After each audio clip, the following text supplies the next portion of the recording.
말씀과 함께 걷는다. 호세아서 2번째. 사랑을 선포하는 호세아. 김영선 루시아 수녀. 구약 성경에서 우물은 매우 특별한 장소입니다. 성경의 몇몇 위대한 인물은 자기 배필이 될 여인을 우물가에서 만납니다. 아브라함의 종 이삭의 신붓감이 될 레베카를 아람 나하라임의 우물가에서 만나고, 야곱은 라헬을, 모세는 치포라를 우물가에서 만납니다. 고대사회에서 우물은 적어도 하루에 한두 번 사람들이 모여드는 장소로 소통과 만남이 이루어지는 공간이었습니다. 수도꼭지만 틀면 물을 쉽게 얻을 수 있는 현대인에게 우물가에 대한 기억은 잊힌 것이나 낯선 이야기에 불과할지 모릅니다. 아주 오랫동안 소통의 장소였던 우물이 사라진 명소가 되어버린 것입니다. 일상생활에서 없어서는 안 될 물을 얻기 위해 물동이를 지고 우물가로 향하던 여인들의 발자국 소리, 그들 사이에 오갔을 이야기와 웃음소리는 이제 기억 속에서만 존재합니다. 호세아의 샘터로 나아가는 여정은 과거로 향하는 여행입니다. 기원전 8세기에 활동한 예언자를 만나는 여정이라는 점에서 그러하지만, 잊힌 명소가 되어버린 우물을 찾아 나선다는 점에서도 그러합니다. 이는 우리 각자의 과거와 만나는 여정이 되기도 할 것입니다. 호세아 예언자는 과거를 돌아보는 법을 우리에게 가르쳐 줄 것입니다. 악을 갈아서 뿌리를 거두어 들이고 거짓 열매를 먹었다. 호세아 예언자는 이스라엘 백성이 하느님께 돌아와 신의와 공정을 지키고 그분께만 희망을 두게 하기 위하여 그들의 역사를 돌아보라고 말합니다. 과거의 삶을 그들의 시선이 아니라 하느님의 시선으로 바라보게 합니다. 하느님께서 보시기에 그들의 시작은 아름답고 생명력이 넘치는 것이었습니다. 내가 처음 만났을 때 이스라엘은 광야의 포도송이 같았다. 내가 처음 보았을 때 너희 조상들은 첫 절기의 무화과나무 만물 같았다. 그런데 이스라엘은 그 싱그러움과 아름다움을 점차 잃어갑니다. 이집트를 떠나 모압 평원인 바알 포르에 이르렀을 때 그들은 모압의 신들을 섬겼고, 요르단 강을 건너 길갈에 도착했을 때에도 악행을 저질러 하느님의 마음을 아프게 하였습니다. 가지가 무성한 포도나무처럼 열매를 잘 맺던 이스라엘이 이방신들을 위한 제단과 기념 기둥을 세우고 단과 베틀에서 송아지를 숭배하여 멸망에 이르게 될 길에 들어서고 말았습니다. 기브아에서 행한 이스라엘의 범죄 역시 징벌을 불러일으키는 것이었습니다. 예언자는 하느님의 시선으로 역사를 되돌아보게 하여 백성이 어디에서부터 어긋나게 되었는지 깨닫게 해줍니다. 나아가 하느님께서 그들을 위해 꾸신 꿈이 무엇이었는지 상기시킵니다. 이스라엘은 길이 잘든 암소로 하느님께서는 이 암소에게 쟁기를 끌게 하실 것입니다. 이스라엘에게 세상이라는 밭을 갈아 정의의 씨앗을 뿌리고 신의 일을 거둘 사명을 주실 것입니다. 정의가 비처럼 내릴 때까지 그들은 묵은 땅을 갈아 엎게 될 것입니다.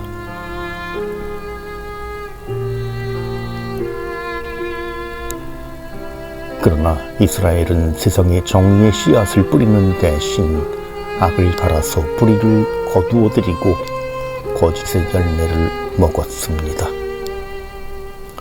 예언자는 이제 그들이 스스로 행한 악 때문에 망하게 될 것이라고 선언합니다.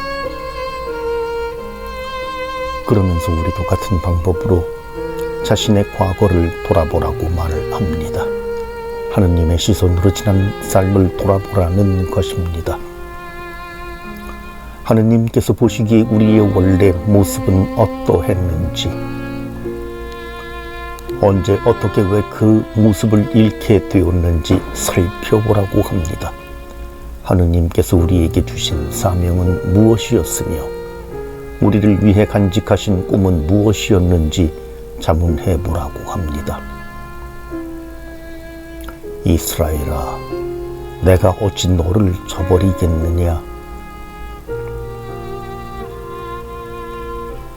11장에 이르면 이스라엘의 회개를 촉구하는 호세아의 목소리가 어느 때보다 더 깊은 호소력을 지니게 됩니다. 이제 호세아는 이스라엘을 위해 하느님께서 보여주셨던 사랑의 역사를 돌아보라고 합니다.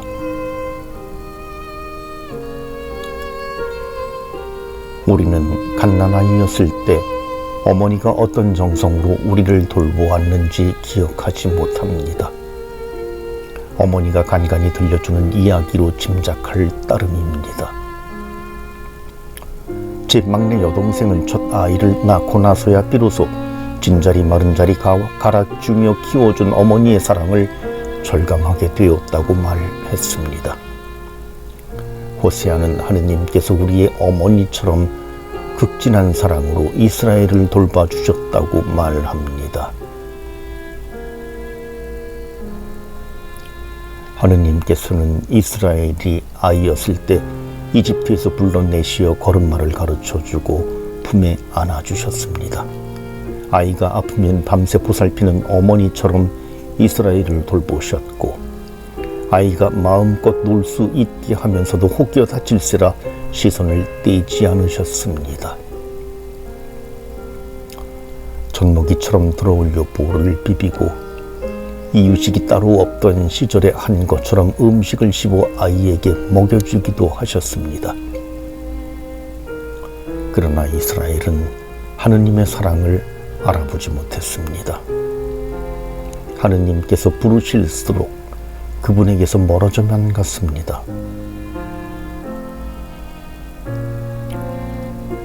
그 이스라엘을 향해 하느님께서 애타게 말씀하십니다. 에프라임아, 내가 어찌 너를 내버리겠느냐. 이스라엘아, 내가 어찌 너를 저버리겠느냐. 내 마음이 미어지고 연민이 북받쳐 오른다. 하느님의 사랑을 배반하는 이스라엘의 행실을 하느님을 분노케 하지만 하느님께서는 그들이 망해가는 것을 그냥 두고 보지 않으십니다. 그분은 사람이 아니라 하느님이시기 때문입니다. 결국 하느님의 사랑은 모든 것을 회복시킬 것이며 유배된 이스라엘이 돌아올 수 있도록 할 것입니다.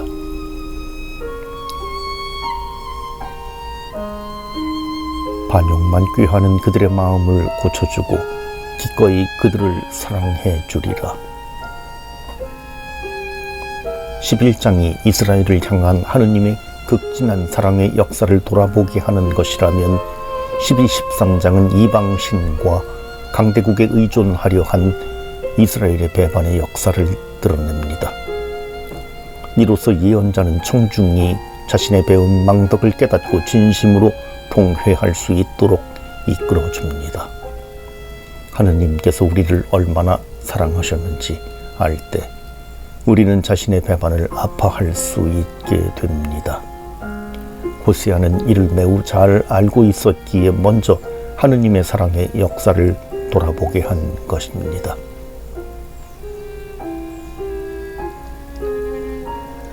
지난 역사를 돌아보며 그 안에 빼곡하게 숨어온 하느님의 사랑을 발견하는 자는 그 사랑을 모른 채 방황하고 울부짖으며 다른 곳에 눈을 돌렸던 배반의 역사 또한 알아차릴 수 있습니다.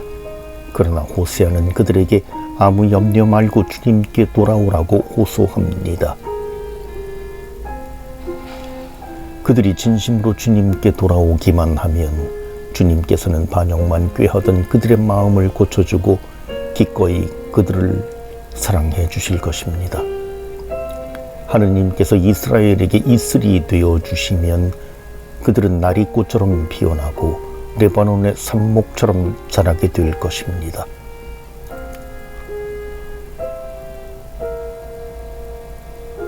그들이 광야 시대에 그 순수한 사랑으로 돌아오기만 하면 하느님께서는 이스라엘을 다시 아내로 맞이하고 번창하게 하실 것입니다.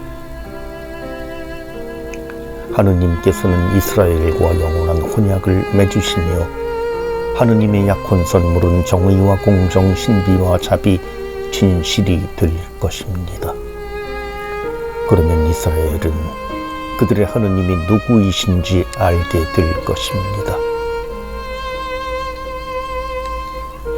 훗날의 역사는 호세아의 이 간절한 호소가 북이스라엘의 운명을 역전시킬 만큼 결실을 맺지 못했다고 알려줍니다. 그러나 당신을 배반한 이스라엘을 차마 저버리지 못하고 끝내 사랑하시는 하느님에 대한 호세아의 놀라운 예언은 이후의 예언자들에게 깊은 영향을 미쳤습니다. 이제 우리가 호세아의 우물에 두레박을 내려야 할 차례입니다.